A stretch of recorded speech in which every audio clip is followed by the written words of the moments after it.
Who you're going to hear today is Zach Bloom. Zach Bloom is a graduate of our own program, ECD Master's Program. So since graduation, Zach has worked for the Competitive Energy Services, where he has advanced to Vice President and Head of the Renewables and Sustainability Department.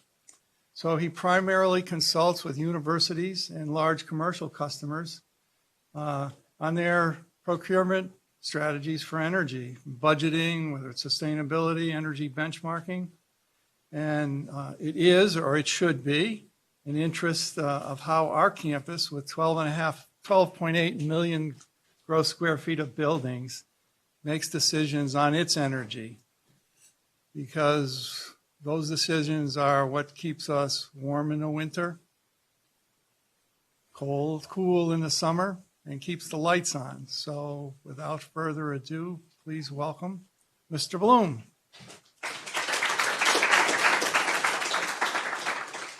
Thanks, Carl. Appreciate it. So to start off here, there's really four separate topics that I wanted to cover today. And the first one is just kind of Energy 101. How does the market work for both gas and electricity, which really impacts decisions like what renewable energy do you do, what fuel do you use, what pieces of equipment, or how do you create buildings to impact not only sustainability, but economics, reliability, and redundancy. So that's the first part. Carl mentioned that I started here at the BCT program. I actually did my master's research on building metrics and was asked to present at a UMass system office meeting for all 5 campuses, but specific to UMass Amherst. And that's where I actually met the president of my current firm, CES, and kind of learned quite a bit more about that first part, which is the energy markets, and really use that to kind of help inform what I would look at or focus on in the future. So after that, I'll talk about the UMass system office, where CES works for all 5 campuses. We roll up to the system office through Marty Meehan, and we help procure electricity, gas, oil, LNG, solar, wind, et cetera, for all the campuses. And so we have a lot of really good detailed information about how much each campuses are using, both in terms of volumes, dollars, if you normalize it to square footage, to students, et cetera. So really interesting stuff, and I'll kind of show you how UMass Amherst stacks up in their trends. And then I'll spend the last part kind of talking about actual projects on site, behind the meter, or off site at a utility scale, and a few examples. So just a little bit about our firm. We work on behalf of our clients. We don't get paid by developers, by suppliers, and so we're very much supplier agnostic, technology agnostic. We put on a financial lens, we put on an engineering lens, facilities, et cetera, but we're very much neutral. We work with over 800 clients, primarily in the Northeast, and essentially over the course of the full year, from all the different fuels with both utility costs and commodity, manage about $2 billion annually for our clients.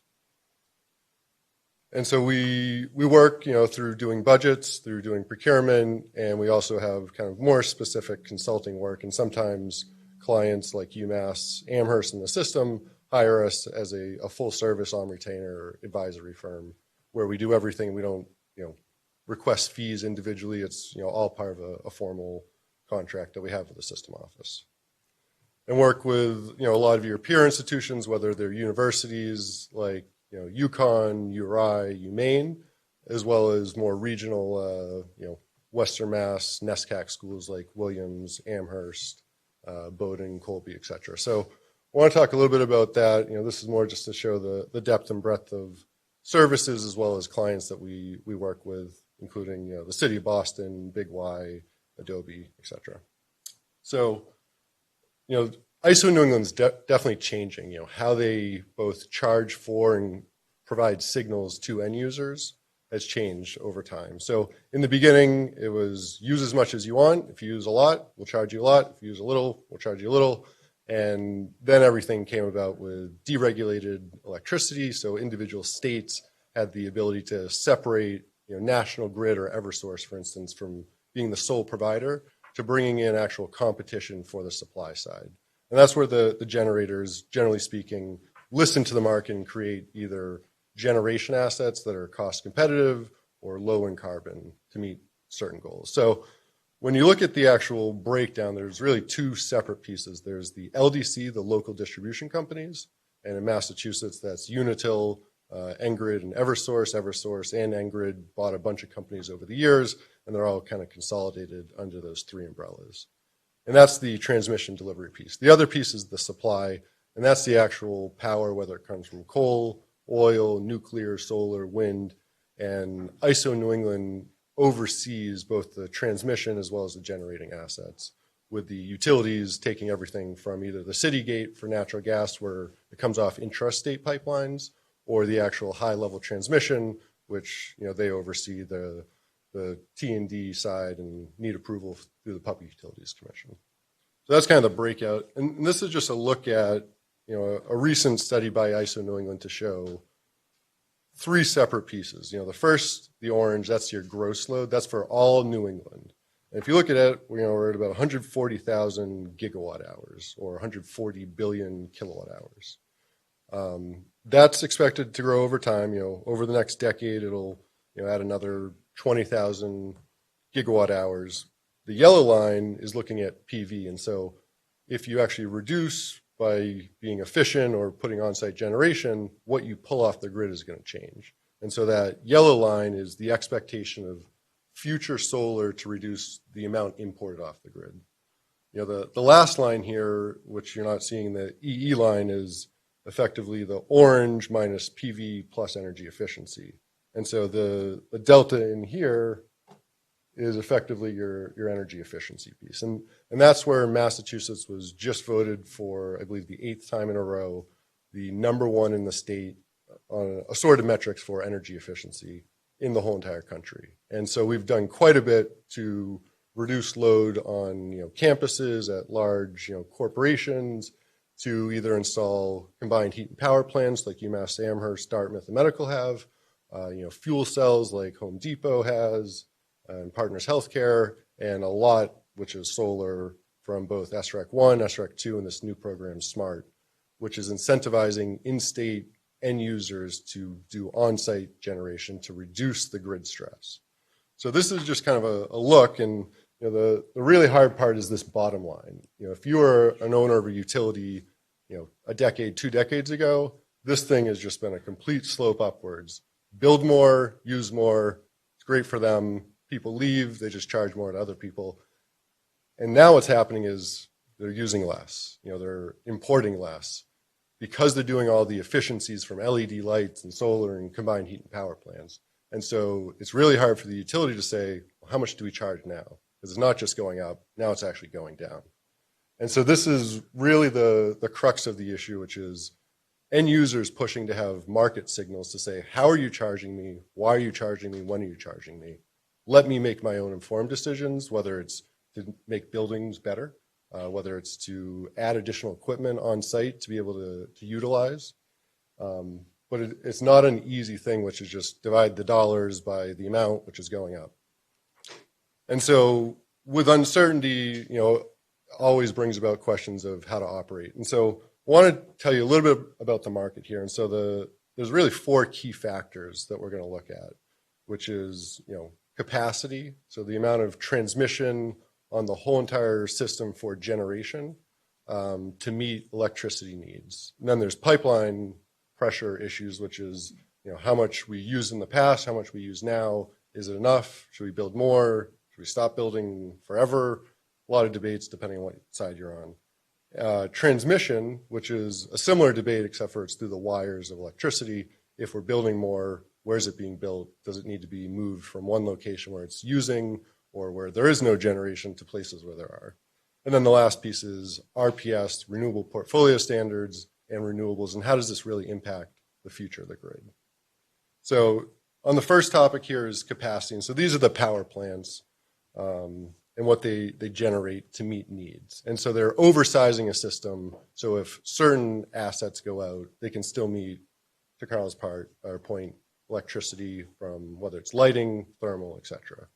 And so the issue is we have a very, very old infrastructure of fleet fuels that are many either retiring because they can't compete competitively anymore on an economic basis, or just reliability or environmental issues.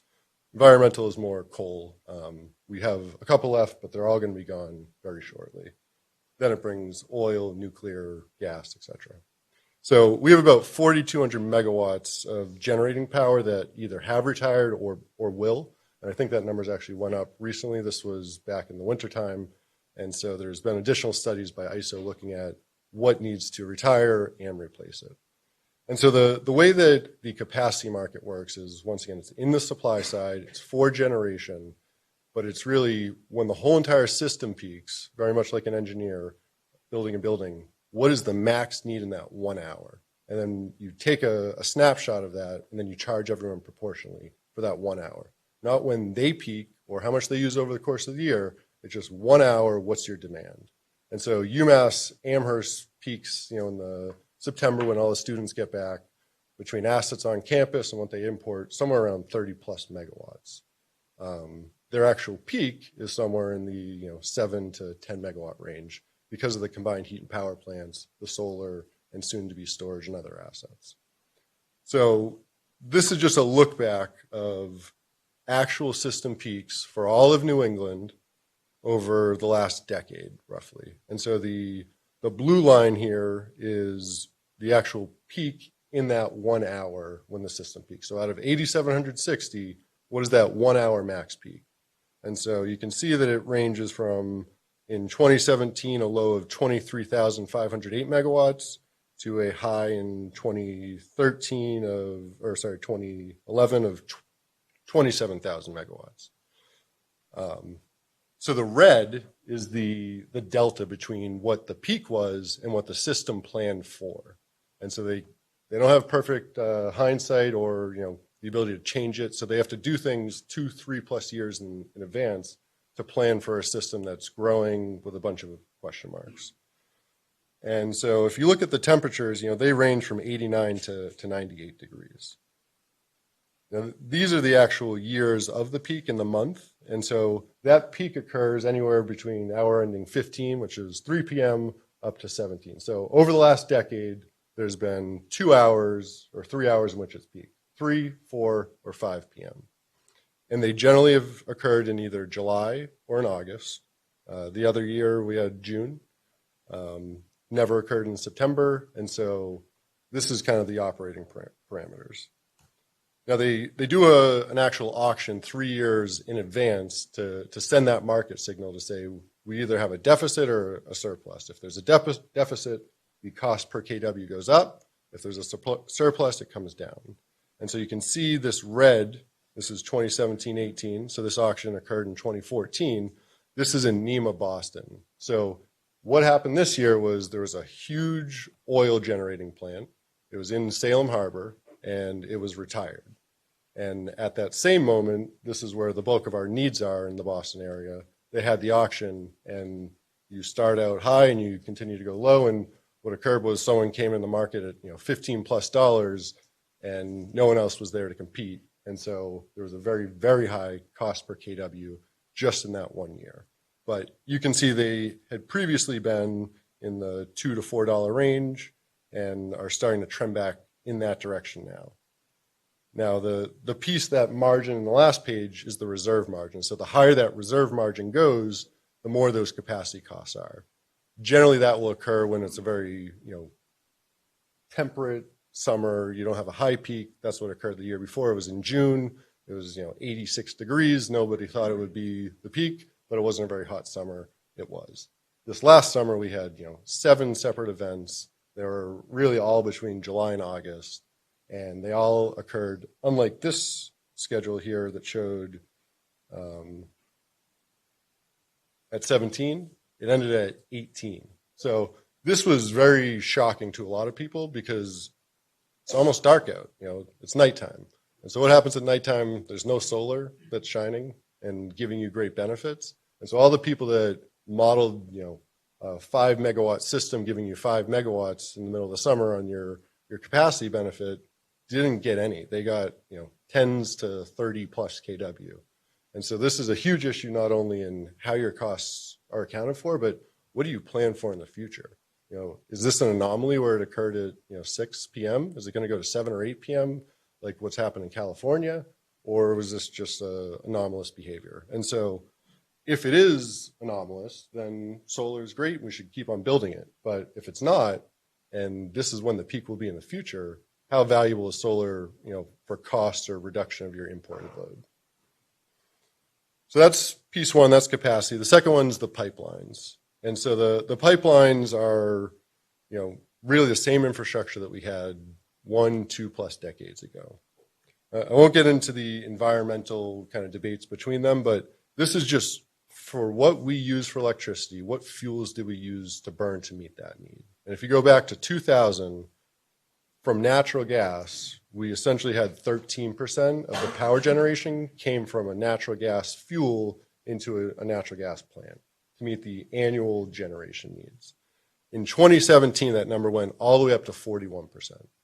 And so as you can imagine, same infrastructure, almost 2 decades later, means that there's going to be a bunch of issues here. And so you can build more pipelines, which effectively lock you into infrastructure for decades into the future. You can create more flexible assets like the electricity market did with demand response or dual fuel capabilities. And the debate is still out on what's going to occur, but so far, build no more pipelines has essentially been the ethos of the administration and New England in general. Don't know that that's going to change anytime soon. There was a huge explosion recently that caused into even more questions about the viability of existing infrastructure, how that's being cared for, and what the future holds for growth. Now, this is a look at what the future, will bring for power generation.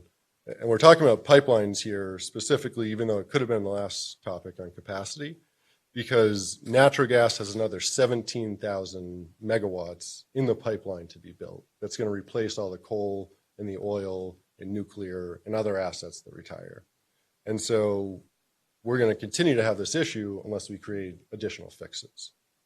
When we get to the actual gas piece, though, the real issue isn't the spring or the fall, or really even the summer. It's the wintertime.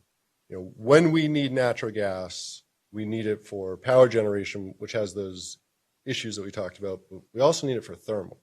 And gas is one of the cheapest fuels out there, as long as people aren't fighting over who gets it. And so when there's a scarcity issue in the winter, prices spike to 10 to 15 times what it is in the rest of the year, annualized. And so what happens is we have quite a bit of heat and industrial process demands, but the rest is all variable based on weather. And so as the weather gets colder, that's when we come into these issues. And so when it drops below 20 degrees Fahrenheit, then the price is going to start to skyrocket. The question is how much. And so we have this 2 to 3 billion cubic feet of gas per day deficit in those scenarios. And so what does that mean? For the case of electricity, it means that when you compare us, for instance, to the middle of the country, which uses quite a bit of gas as well, you could see a cost per MMBTU of $2.80, which equates to about $28.78. And then in ISO New England, that's about $2 or $26 per megawatt hour. Now, if you switch over to the wintertime, that same price, for the mid-continent goes from $2.80 to $3.74. That means their price per kilowatt hour goes up by less than a tenth of a penny. Now, for ISO New England, our price goes from, call it $2 up to $10. When it goes up to $10, because we use so much gas to create electricity, that means electricity rates go up to $76. That's just for the power, it's just variable, which means the prices are significantly higher with all the other pieces from RPS, capacity, ancillaries, et cetera, factored in. So that's the pipeline issue. So we got the capacity, we got the pipeline. The next one is transmission. And so, this is kind of like looking at parking lots for, Christmas time. Do you build a parking lot that covers everyone who comes in to shop for Christmas for that 1 week? Or do you build it for 99% of the year? Most people build it for 99%. And so this is the issue with transmission is when you need it, you have to have it. And so someone has to pay for it. Is it the developers building it? Is it the end users who want it? Is it the state who's forcing it? Is it ISO New England who's creating the rules? And so when it comes to transmission, the charges have been pretty low in the past because we haven't really needed to figure this stuff out because energy's been pretty cheap and people buy it. And now here we are, we're looking at all this new wind in the queue for capacity, solar, et cetera. And where's the load? The load is the orange part. The orange part is Hartford and Boston. Where's the renewable generation? It's up in Maine. It's up in New Hampshire. Or it's being imported from some other location. But they're not citing the generation where the actual load is, and that's for a lot of factors, including how costly the land is, how expensive it is to do permitting and interconnection. And so we have this fight going between where do we build it and who needs it and who pays for it. So these are a bunch of separate projects that you might have heard about, from Hydro Quebec to the Clean Energy Connect line, Northeast Link. So we have wind offshore that's being planned. There's hydro up in Canada. There's a bunch of wind assets offshore in Maine, and all these different projects are going to fight over. They won't all get built. Quite a bit will, though. So that's the third piece, transmission. Now, the last piece is the RPS, or Renewable Portfolio Standard. So this is, when Massachusetts is progressive and says, we want to build renewables, they're not doing it in an altruistic manner. They're not paying out of their own pocket. Everyone who uses it pays for it. So it's a socialized program based on how much you import. And so each state has its own goals. As you can imagine, there's no guarantee that everyone hits their goals, but there are some states that actually have legislative goals, which means there are penalties or people on the hook if they don't meet them. And that is Connecticut, Maine, or Massachusetts, and Rhode Island. The others are really more kind of goals that they're creating to incentivize people, but there's no real teeth in it. So this is in Massachusetts. 20% of our annual greenhouse gases are tied to electricity generation. Now, there's an RPS, the Renewable Portfolio Standard. There's also a recent legislation passed in the last year called the Clean Energy Standard, which is aimed at looking at not just buildings and how much they use or just the RPS, but saying this is where we need to get to meet goals that the Supreme Court has told us is our job and our responsibility. And if we don't hit it, Massachusetts Supreme Court, then state entities, state jurisdictions are the ones who are essentially going to be the first on the hook to say, why didn't you do this? And so the delta between the orange line and the blue line is what the Clean Energy Standard is, which says you can reduce the RPS if you want. There's still a legislative number here that is going to keep us moving forward. So the blue line is based off of a percentage. You can see it goes from 15 up to about 50% by 2050. Now you take all these different programs from the renewable portfolio standards to the alternative portfolio standards. Within the APS, it could be CHP, it could be fuel cells, ductless mini splits, biomass, biofuels. Too complicated to get into all the details. Within the electricity side for renewables, it can be solar, it can be wind, it could be other assets that just want to register as long as they meet the qualifications. But if you take the actual market rates and then you take those percentages that the state has put into effect through legislation, it means that the cost in 2014 was less than a penny per kilowatt hour. And starting next year or the year after, we'll be in the $20 to $25 per megawatt hour range, or 2 to 2.5 cents. So it's a huge, huge number. For the whole UMass system, who uses 250 million kilowatt hours, that's $5 to $6 million of a $60+ million electricity budget is going to this state program to fund and incentivize developers to enter the market to create renewables. Now, this doesn't exactly jive with what the market participants have been getting. And so this was a recent study that was done for ISO New England through a group called NESCO. And what they looked at was, what is the missing money? If we take away subsidies, whether it's state or federal, and we look at the value of energy right now in the market, what's the additional money that we need to give to a wind developer or a biomass or a solar, or whatever the technology is, to incentivize them to enter the market, to build that generating capacity to meet these demands? And so you can see the breakdown here, anywhere from 36 for biomass up to $104 for offshore wind.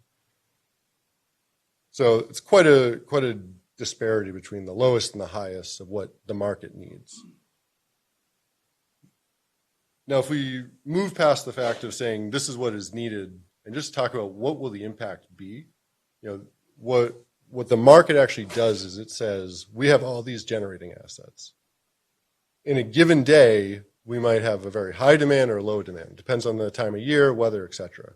But these are the actual assets. So up here, you have anywhere from $150 a megawatt hour down to zero, and capacity being 0 to 30,000 megawatts. And so if you look at what assets are being used for, less than 1% of the year, it's everything over here. 90% of the time, it's everything over here. And so everything over here is, first renewables, then nuclear or gas, biomass, et cetera, is all kind of in this breakdown. But what happens when we build all these renewables? If you push the actual supply curve down, which means we're adding more and more solar, more and more wind, that you don't need an input. You don't need to go buy a fuel to generate something. You just need it to be sunny or windy. They can compete with anyone because everyone else has to buy something. So they're on regardless. And especially in a state and a federal incentive regime that tells them, even if you don't make any money, we'll give you incentives at the state and federal level. And so they've been operating in the negatives throughout the country, saying we're still making money even if we don't get money for what we sell. It's pretty hard to fathom selling something, but you're actually giving people money to take your energy. So as more and more renewables get built, it's going to push that over to the right. As more and more, costs, start to be placed on coal and oil, they're going to continue to start failing and continue to leave the market, which is going to make a cleaner grid, but it's also going to have some unintended consequences. So once again, because they have operating hours and high cost plants, there's going to be a lot of increased financial pressure on these plants that lead to more retirements. It's going to reduce that clearing price, and so the people that are in the market will get even less revenue from the actual sales of their energy. And it's going to force non-renewable generating plants to essentially exit the market or look for new revenues. So an example of that is nuclear saying, well, we're not a renewable energy source, but we're a carbon-free energy source. Where's our environmental credit? And so they've been pushing at multiple states to say, we deserve something too. And they've actually gotten it in most states that they've made this fight. So it's a really interesting one, especially as an environmentalist, to say, is nuclear good or bad? You can make the position that it's bad and that we shouldn't have it and we should get rid of it. But nuclear is zero carbon and very, very beneficial in the wintertime when we have this gas constraint. If that goes away, it's going to set us back a couple of years on the environmental footprint. We might be better off in the long run without nuclear, but in the short term, it's definitely going to increase carbon. And we've seen an example of this when Vermont shut down theirs. So carbon went up, prices went up, and this is a big fear, not only in the Northeast, but all over the country. So we use a lot of this information to help inform strategies that we're looking at for our clients. And so that's just the energy piece. There's also the tariff, which is the utility, and that's how we look at where opportunities are. So just to give a quick breakdown here, this is for the UMass Amherst campus, and looking at in the future, they're going to grow, what goes in there in the future. This is what we actually have right now. So there's a breakdown of equipment that provides the needs, whether it's thermal or imports for electricity. And so what we're showing is the boiler capacity on the top and the turbine capacity, which is self-generating kilowatt hours instead of importing them off the grid. If you look at the actual breakdown, this is kind of the energy flows through the system. So we use over 1.5 million decatherms of gas. We use 250,000 decatherms of LNG and about 84,000 MMBTUs of ULSD. Why do we use LNG or ULSD? Because we have an existing agreement with the utility that says after 5,160 decatherms in that one day, you're cut off. And so they might actually cut it off. It's really cold too. Because that gas is great for UMass, but if UMass, is fighting with residential people, residential always wins. That's where the gas goes first. And so they're on what's referred to as interruptible contract. So there's sometimes when Berkshire says you don't get any gas, in that case they burn ULSD or LNG. ULSD is much dirtier and it's much more expensive. LNG is the same as far as carbon, but it is more costly than importing it off the pipeline. And so they're taking all that fuel, putting it through that combined heat and power plant, and they create both steam as well as electricity. The delta is what they import off the grid or is self-generated through the existing assets like solar. So once again, we have the two breakdowns, the supply piece and the LDC piece. If we look at, and this is for UMass Amherst from the previous year, but it's about $4.7 million just for electricity. Of that electricity, the supply was $2.9 million, and the grayed out LDC from Eversource is $1.8 million. So this 2.9 correlates to this right here, which is just the supply. So of supply, the energy makes up about 4.6 cents or 2.1 million, and then the capacity is about a penny plus or $500,000, and then the RPS and ancillaries are a few $100,000. So that's kind of the breakdown between the different components that make up supply.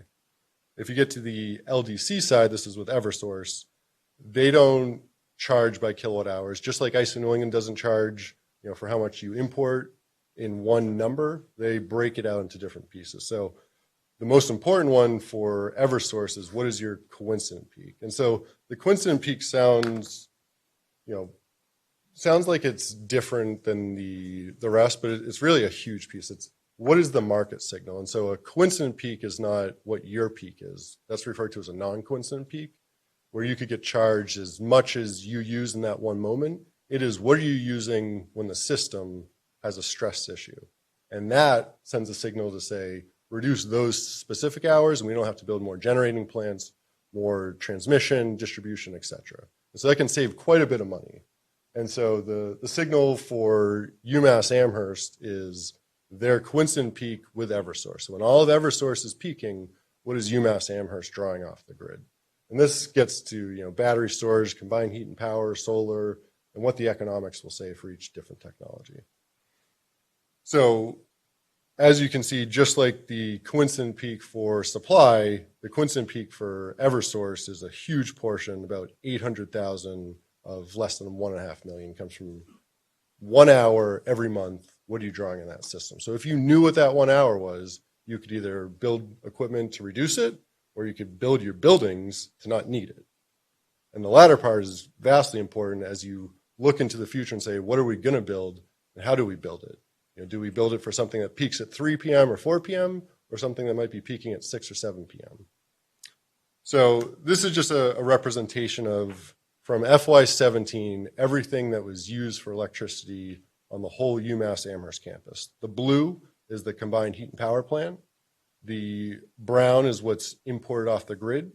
And the red is a representation of what the battery, which is expected to come online at some point over next year, will provide in value for the UMass Amherst campus. The yellow is the solar. And so the black line shows the temperature. As you can see, as the temperature goes down, the total amount that's imported plus generated also goes down. So in the summertime is when we have the biggest issue. That's where we can get up to the 30 plus megawatt peak. So this is an actual breakdown of those 12 hours each month that occurred for what was imported, what was generated from the CHP, the solar, or the battery. The interesting part here is, just like the timing for solar for that coincident peak is, it's all over the place. And so the hour ending in August was 1500 or 3 p.m. But if you go to the wintertime, it's at 1900 or 7 p.m. There's not even a lot of people here on campus. There's, maybe architecture students or BCT, but, the rest of the staff have went home for sure. And so designing these buildings with this information is critical. And specifically, UMass Amherst is on this one individual tariff that was negotiated with Solution and a few others through the Public Utilities Commission. that really said, these are the biggest energy users. And if you want to avoid costs that you have to rate base and collect, then give a clear market signal of when they need to either improve their infrastructure to reduce your stress, this is the utilities, or give them a tariff where they can build better. And so this shows effectively what the value of the solar, the CHP, and the battery would provide. So the total costs, having the CHP here saves almost $1.8 million just in this one component, the coincident peak, for the utilities. Solar saved about 70 grand, and the battery is expected to save in excess of 140,000.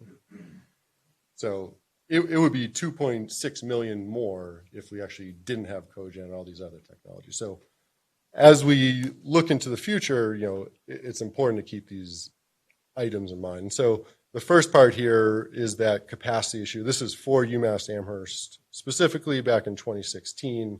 And you can see that the auction rate was about $14 effectively in that year, in this upcoming year. And so it's quite expensive. Your actions from the previous year, from an auction that occurred 3 years ago, is setting what rates starting in June 19 will be.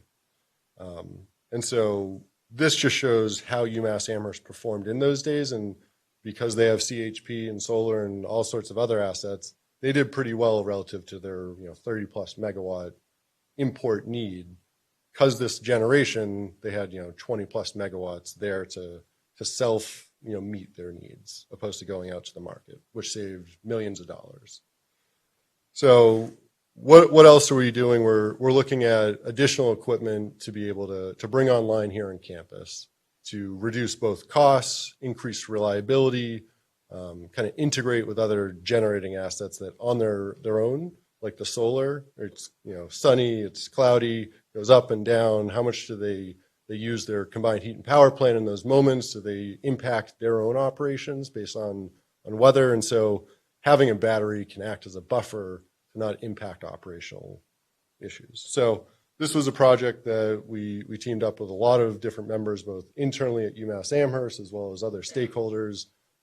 Went out through the UMass System Office, did an RFP in advance of the grant called ACES, and selected a developer and are moving forward on that project and should be operational over the next 12 months to help integrate the solar on campus, potentially bring on more solar or more batteries. As the campus continues to grow, this will become more and more valuable. So I had also talked about metrics. These are just some key metrics through the UMass system for Amherst. And so in Massachusetts, there's the Leading by Example program, which essentially creates metrics for different percentages for different metrics, whether it's EUI, which is the energy utilization intensity. So you take all the KBTUs from kilowatt hours, from gas, from oil, put it in the same common unit and divide it by your square footage. That way you can kind of compare how are we doing based on the same changing square footage kind of regime. And so that is one of the metrics. The other one is what is your greenhouse gas reduction? It's an absolute number. If you grow, the atmosphere doesn't care if it's normalized or if it's absolute. It's absolute. So we track all these things from square footage to enrollment to costs. And since 2004, the baseline, to as of 2018, you can see the blue square footage went up by 30%. The orange, the enrollment, has went up by 28%.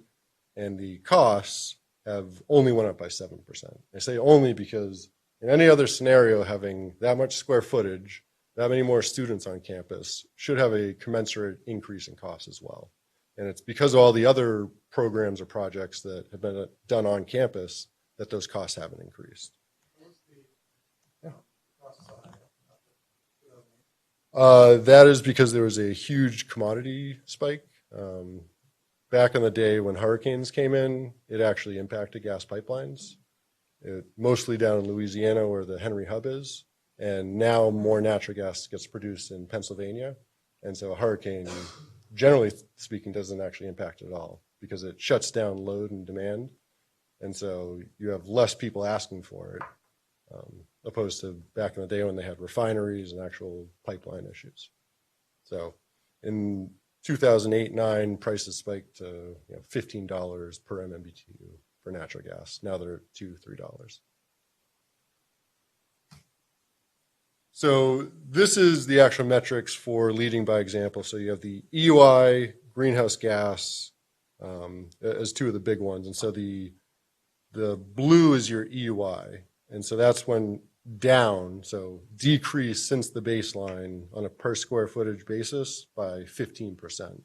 That is also, I think, one of the most impressive stats for UMass, because the bulk of the new buildings have not been office space. They've been high-tech laboratories like the ISC.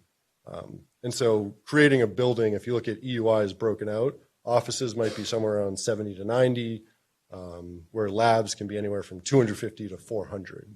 And so if you're adding more square footage in that 200 plus range, and yet your EUI is decreasing, it begs to ask the question, how do you do that? What's going on? So, that's the EUI. The greenhouse gas, as well, has went from, in that baseline year down to 2018, negative 27%. Now that occurred because there used to be coal on campus.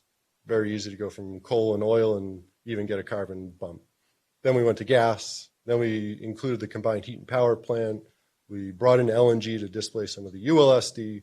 And so due to changing equipment, changing fuels, that's really what's driven the drop in carbon.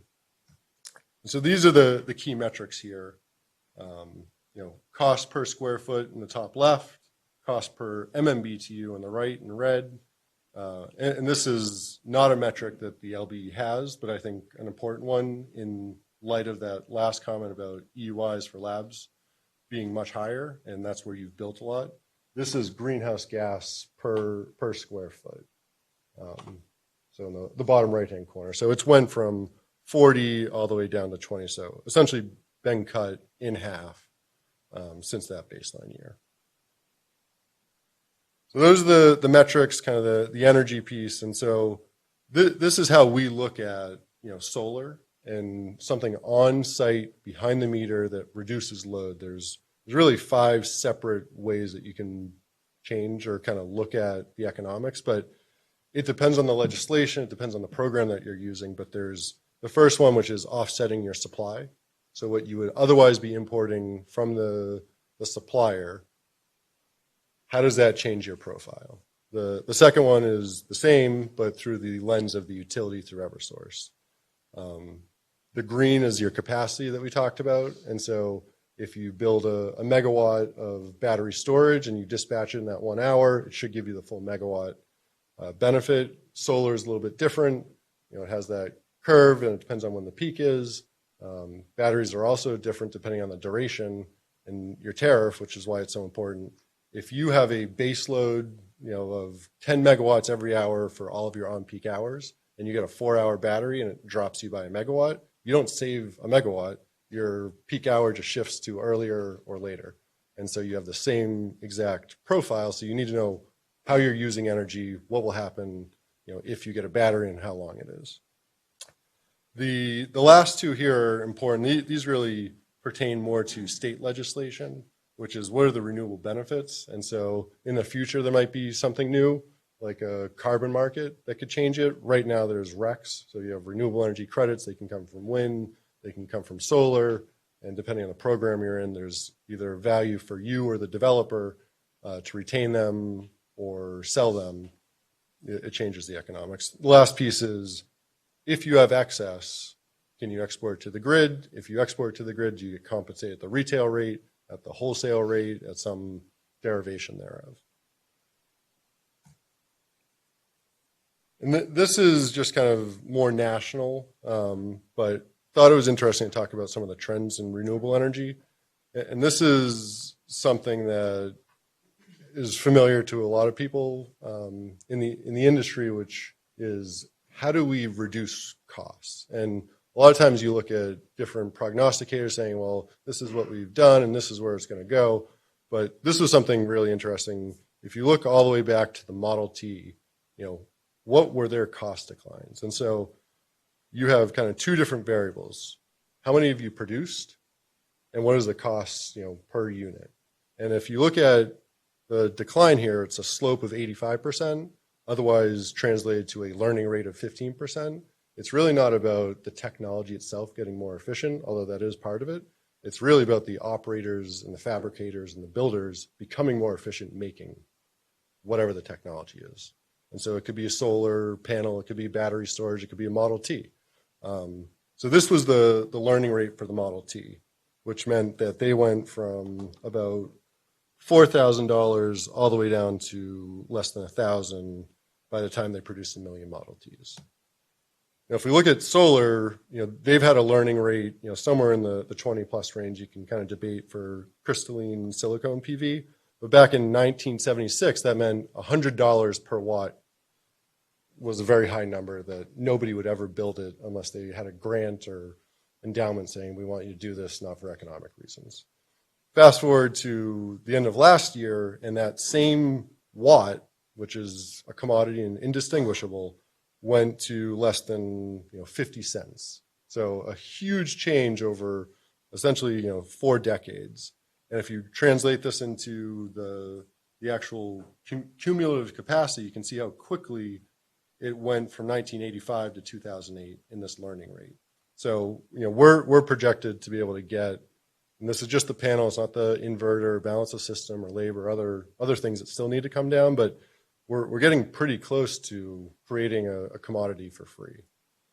Now, if you use that same learning rate on battery storage, that means that we've went from $1,000 per kilowatt hour down to $200 just in from 2010 to 2016. And if we continue to follow that trend with a learning rate of 19%, that means that by 2030, the battery price itself will be $73 per kilowatt hour. So a tenfold decrease from where it was in 2010. So over 20 years, a multiple of 1 decrease. It's a pretty huge number to be able to get to, because all the big issues with renewables are, well, if it's not sunny, if it's not windy, what do we do? Do we tell people to put on clothes to get a lamp and create their own light? No. You need to build to be able to maintain those needs. So having something that's more cost competitive is automatically going to push out coal and oil and a lot of these other assets. Now, this is the wind install cost. And so this is just looking throughout the whole entire country. The blue is the Northeast. Where they've built it is all the purple, the interior. And so from 1982 to current, we went from about $5,000 per kW down into the sub 2,000 per kW range. And not every kW built means that you get the same benefit. You need to be in a more costly area to get more benefit. And so a lot of what's being generated in the Midwest doesn't have a lot of value relative to New England, but because it's cheaper, because there's really not very robust renewable portfolio standards, it can make sense on a cost basis.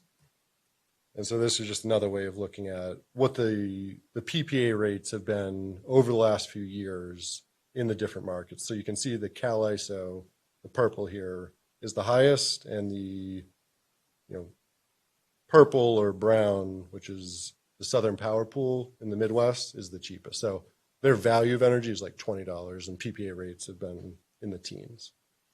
That's kind of the just interesting trends I like to frame. And so the last piece I'll talk about before I wrap up here is a financial CFD. It's a contract for differences. If you hear about Adobe or Google or Facebook, these are projects that they're doing, oftentimes not where their buildings are, out where maybe data centers are, or just because it's so cheap, they can use it to get environmental attributes without paying a huge premium. And they have this concept called additionality, which means if not for my involvement, if not for my creditworthiness signing this contract, the project wouldn't have been built. And so being able to buy a unbundled rec from a project that was a decade old doesn't change the grid. It really just changes someone's claim of what their carbon reduction is. And so a lot of people, schools included, have moved away from buying unbundled recs from projects that are existing to incentivizing new generation. And I think it's a really important concept as well, because it will change what the outlook and makeup of the grid is. And so this is just from 2008 to 2018 from a group called REBA. who collects all the data from projects, this is where the deals have been done. So you can see the bulk of the deals are down in Texas or kind of in this middle belt here, also in California, and then Virginia and North Carolina. And so not the learning rate, but similar. This is just showing that cost decline. On the left-hand side, you have wind. On the right hand, you have solar. And this is a levelized cost of energy and a cost per megawatt hour basis. But you can see the trend has been decreasing quite substantially for both wind and solar. And unlike a commodity like coal or oil, who are really just based on what the market will bear from supply and demand, this continues to drive prices down.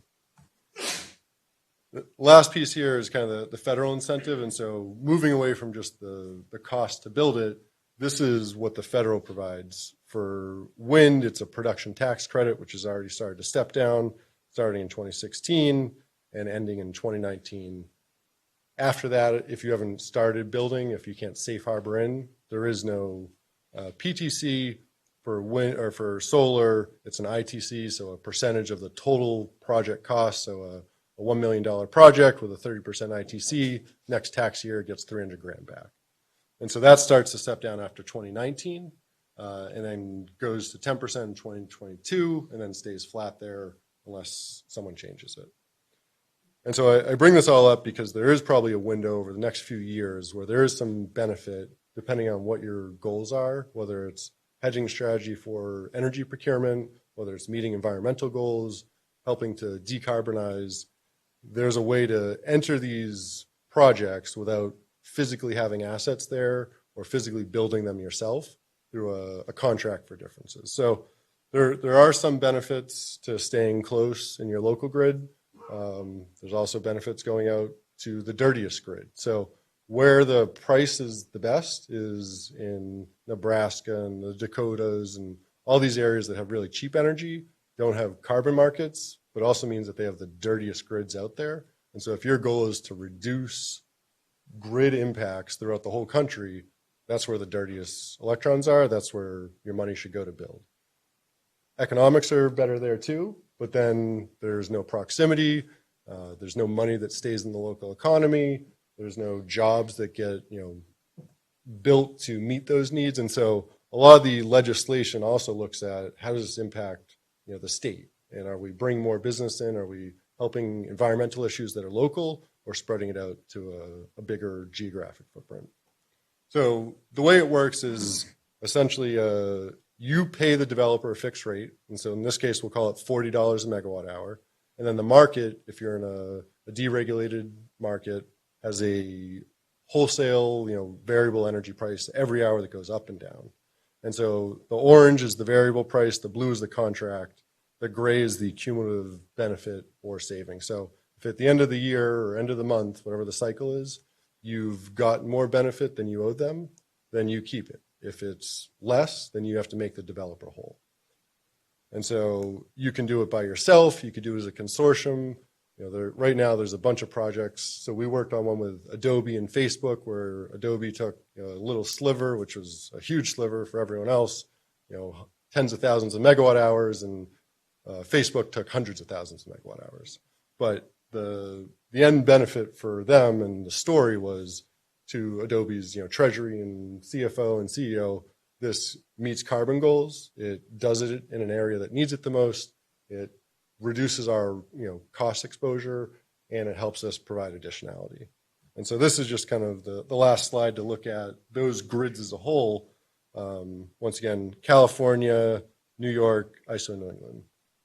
All down here, per megawatt hour, they're all in the 500 range for carbon. Every other one, from Southern Power Pool to MISO to PJM to ERCOT, which is there and there, means they have coal and oil, they're all in the 1,000+ range.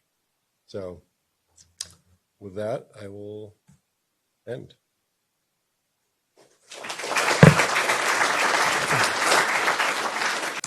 So we'd like to thank you very much with the coveted BCT water bottle. Thank you. Not many of them out there.